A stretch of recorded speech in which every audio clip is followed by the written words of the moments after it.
So here we have a GT Omega racing chair that's seen better days. Now I actually managed to get this for free. These are something like £280 new. Obviously you can see why the person was giving it away. It's got what it looks like a considerable amount of damage to the seat, a small amount of damage to the cushion, but that's quite negligible, the cushion. The lower back cushion there's another cushion at the top. It's this area here that's sort of the most concerning. But I've looked it over.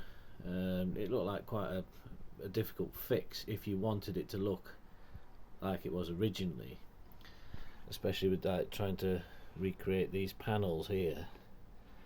But the reality is, the only bit that really needs covering, the bit which I'm going to put my bum on, is the black bit here,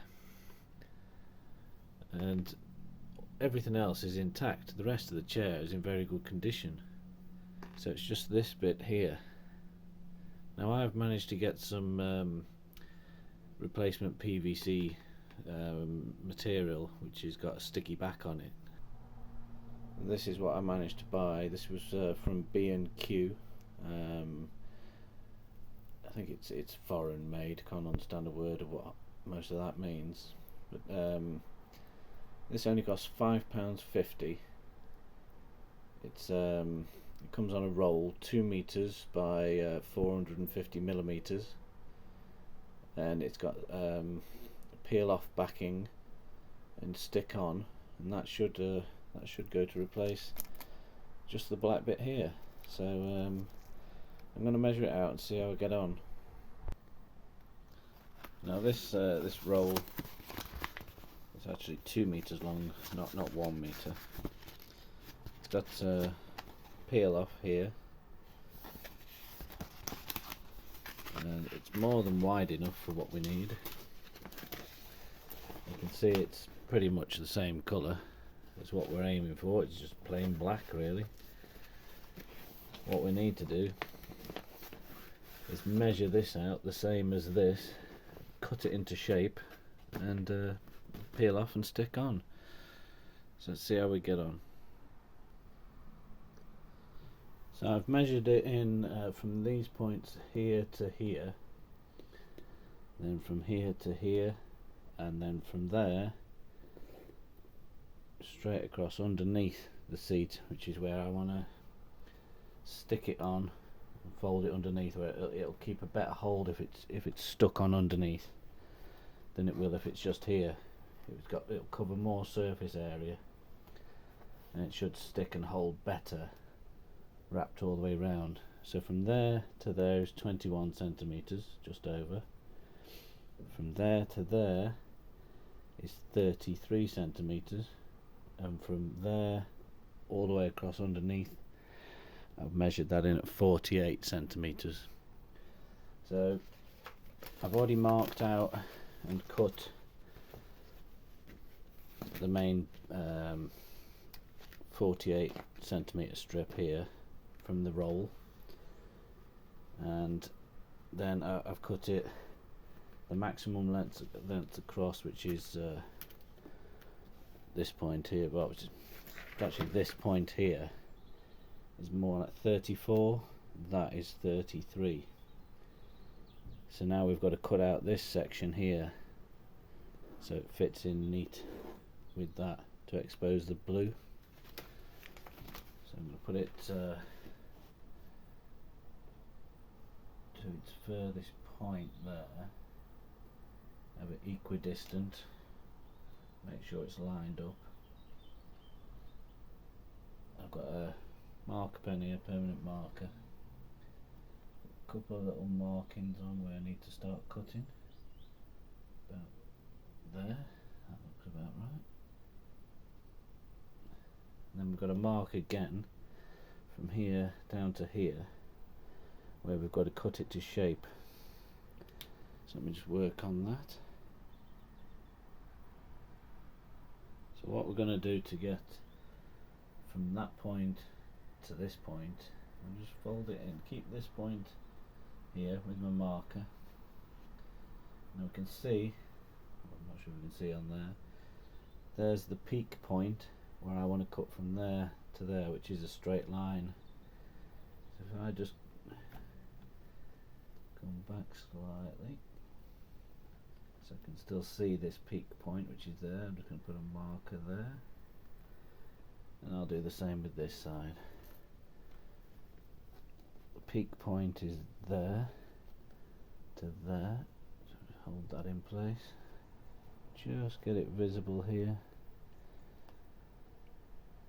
and mark that off. Now I want to draw a straight line on the material from there to there, and same on here, which I'm going to do just using this as a guide.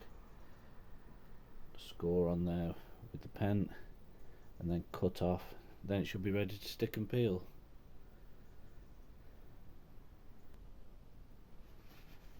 I've managed to cut it into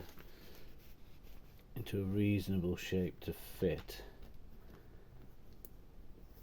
Once the backing's peeled off, it's like a simple sort of paper backing, then we can stick it down. But it turns out the adhesive on the back of this stuff isn't very good, unfortunately, so I don't think it's got enough strength to stick. So I've had to get some bonding glue. There's something called Copydex. It says it's safe adhesive for crafts, fabrics, carpets and DIY.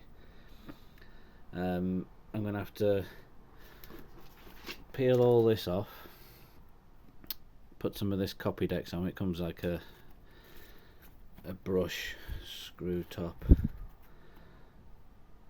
It's just like quite a thin glue, but you have to let it air dry on the material for about 15 to 20 minutes, and apply it thinly. I'll probably just apply it around the edges and a little bit around the middle.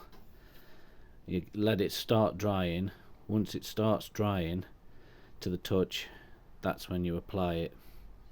So I'm going to crack on with that and apply some of this glue and see how we get on with that.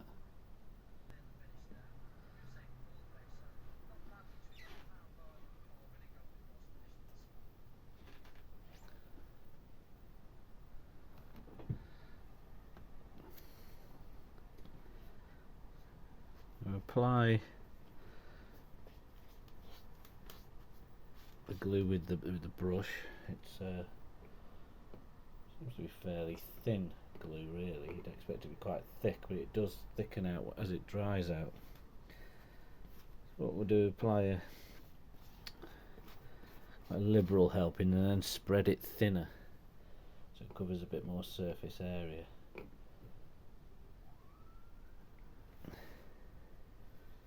Down the middle. Try not to go too close to the edges because it will have some spread. I don't want it coming out from the edges onto the seat, or even worse, onto clothing after. Shouldn't do, because it should have a considerable tack once it's started drying out, which should allow it to bond to the original seat or whatever's left of it.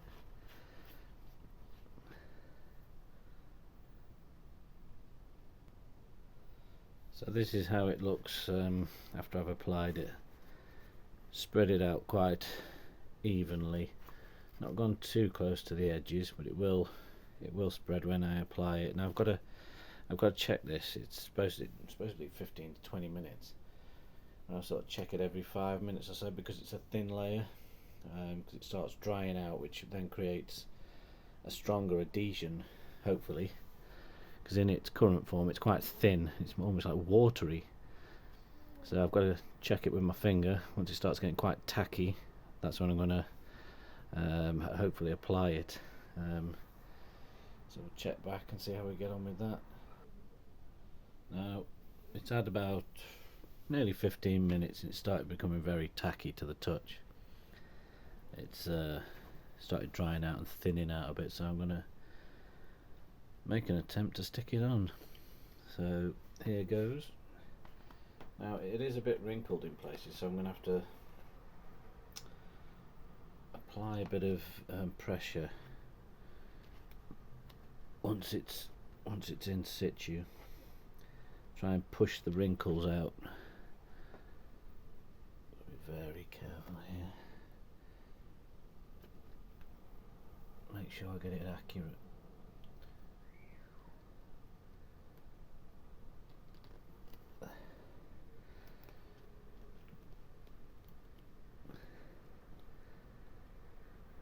Apply a little pressure there just with my fingers. It is quite wrinkly.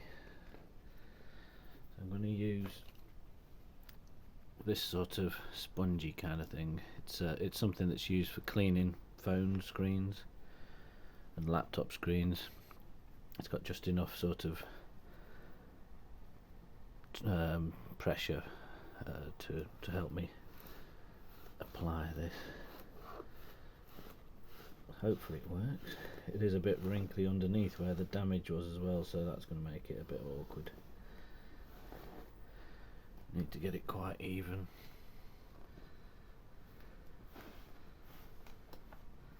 It is going to have some wrinkles in it where it forms to the original seat shape, but as long as I can get it mainly stuck on how I want it, get it stick fast, that's all that I really care about.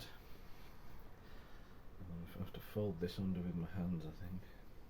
Apply a bit of pressure and pull tight. It's going to start wrinkling a bit here. Got to try and keep the form of it. Start at the furthest end.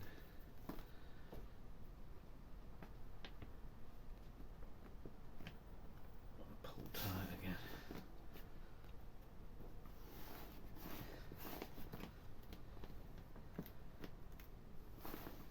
Pull it into shape. Try and pull any wrinkles out. Keep it tight. Push. I think I'm going to have to give that a bit of a death grip for a minute or two. Trying to get it to stick. Again, bring the wrinkles out.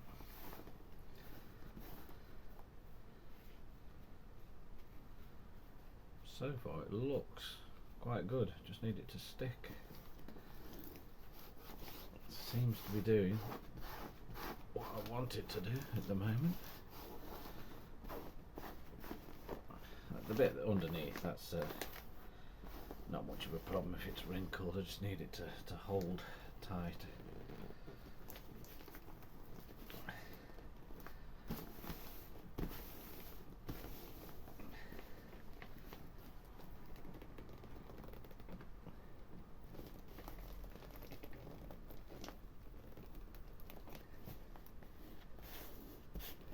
Seems to have bonded quite well.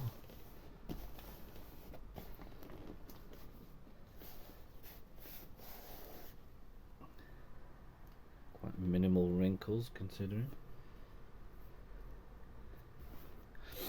So that's a fair old result, I'd say. I'm quite happy with that considering I'm not a professional. This is the first time I've attempted anything like this. So that's about as good as it's going to get, I think.